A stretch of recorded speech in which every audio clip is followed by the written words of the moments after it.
అంటే నేనేమంటున్నానంటే ఇక్కడ మనం సమాజం గురించి ఆలోచించాలి. నేను రాజకీయాలే ఆలోచించుంటే హైదరాబాద్ సిటీ అభివృద్ధి అయ్యేది కాదు. నేను రాజకీయం ఆలోచించుంటే పవర్ సెక్టర్ రిఫార్మ్స్ తెచ్చేవాడిని కాదు.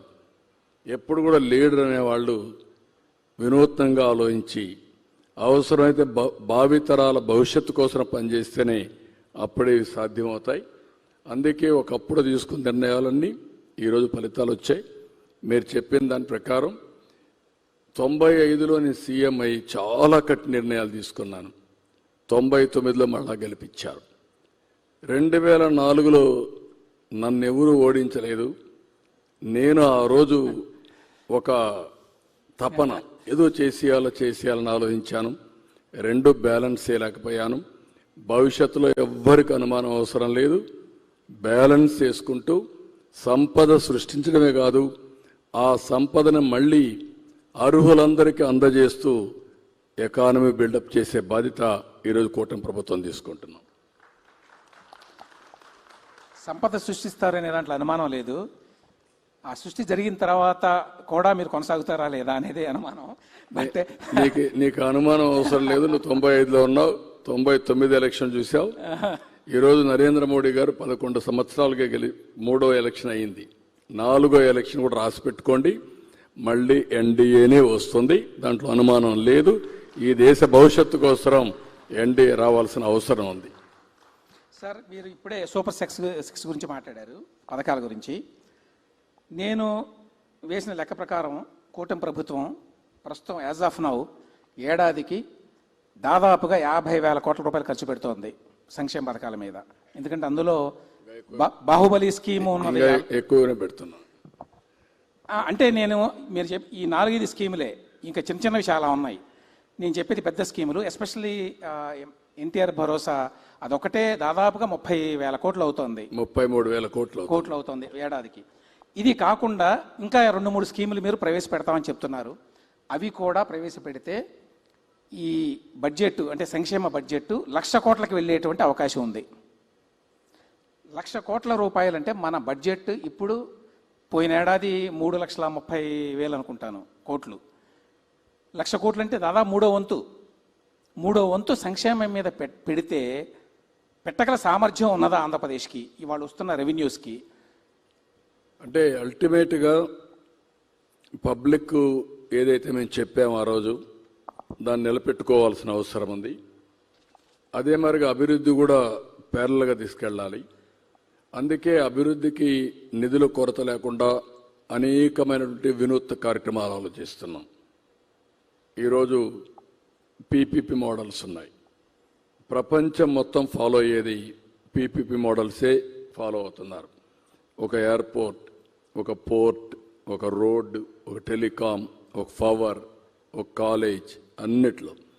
దీనివల్ల 2 విధాల లాభం ఏంటంటే సంపద సృష్టించబడుతుంది, ప్రజలకు మెరుగైన వస్తువులు వస్తాయి, ప్రభుత్వానికి ఆదాయం పెరుగుతుంది.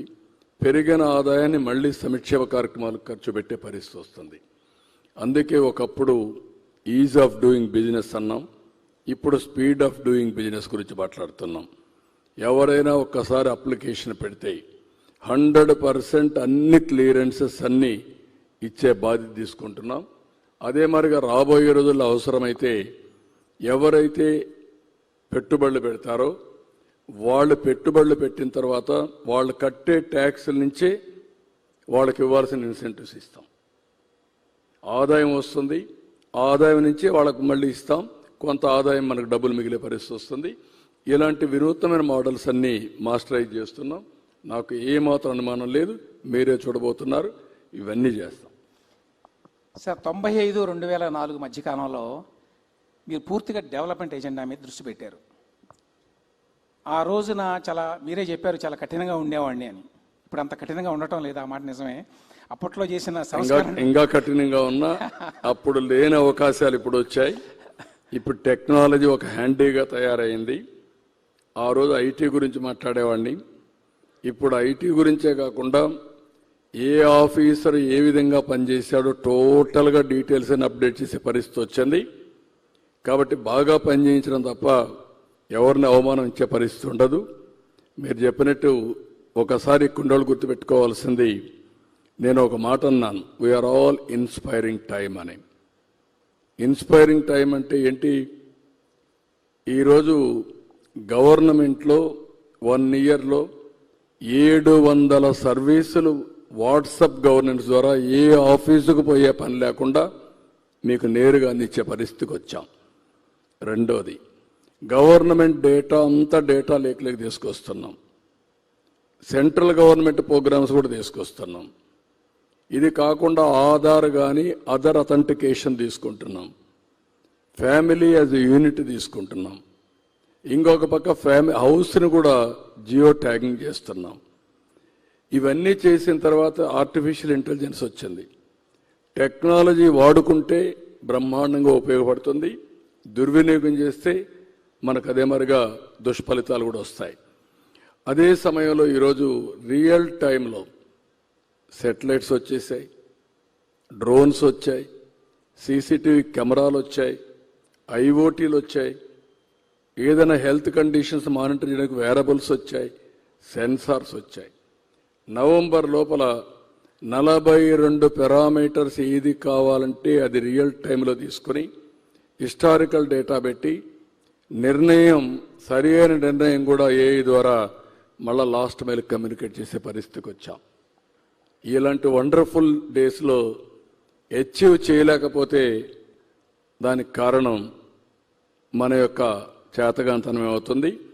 నేను ఇంకొక దానికి కూడా గర్వపడుతున్నా. ప్రపంచంలో అన్ని దేశాలు మీరు చూస్తున్నారు, అన్ని దేశాల్లో ఏదో ఒకలాంటి సంక్షోభం వస్తూ ఉంది. నిన్న నేపాల్ చూశారు, ఆ మధ్యలో ఫ్రాన్స్ చూస్తున్నాం, ఇంకా చాలా దేశాలు ఇది ఉంది. కానీ సుస్థిరతకు మారుపేరు ఒక్క భారతదేశమే, నాయకత్వానికి కూడా మారుపేరు భారతదేశం. సార్, 95-2004 మధ్యకాలంలో మీ ఫిలాసఫీకి, ఆ తర్వాత 2014-19 మధ్యకాలంలో, ఆ తర్వాత 2024లో ఈ రాజకీయ ప్రయాణంలో, పొలిటికల్ జర్నీలో మీ ఫిలాసఫీలో ఒక మార్పు నాకు స్పష్టంగా కనిపిస్తుంది. అదేంటంటే 95-2004 మధ్యకాలంలో ఎప్పుడు డెవలప్మెంట్ గురించే మాట్లాడేవాళ్ళు, ఉచితాలు అనేవి మంచిది కాదు అనే అభిప్రాయంతో ఉండేవాళ్ళు. ఆ రోజున ప్లెయిన్ స్పీకింగ్లో కూడా మీ అభిప్రాయాలని చాలా నిర్మహమాటంగా కుండ బద్దలు కొట్టినట్టు చెప్పారు. కానీ 2014 వచ్చే నాటికి డెవలప్మెంట్తో పాటు సంక్షేమం కూడా ఉండాలి, ఈ రెండింటిని బ్యాలెన్స్ చేయాలి అన్నారు. 2024 వచ్చేసరికి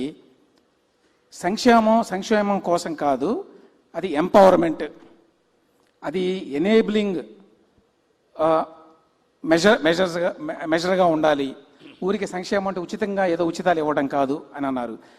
ఈ మార్పుకి కారణం ఏంటి? ఓటమి కారణమా, లేదు మీరు చేసినటువంటి వర్క్ ఏదైతే ఉందో దాన్ని బేరీజు వేసుకున్న తర్వాత కలిగిన అభిప్రాయమా? నేను ఒక ఎకనామిక్ స్టూడెంట్ని. ఈ దేశంలో గర్వంగా చెప్పగలిగేది 91లో ఆర్థిక సంస్కరణలు వస్తే 95లో సెకండ్ జనరేషన్ రిఫార్మ్ స్టార్ట్ చేసింది నేనే.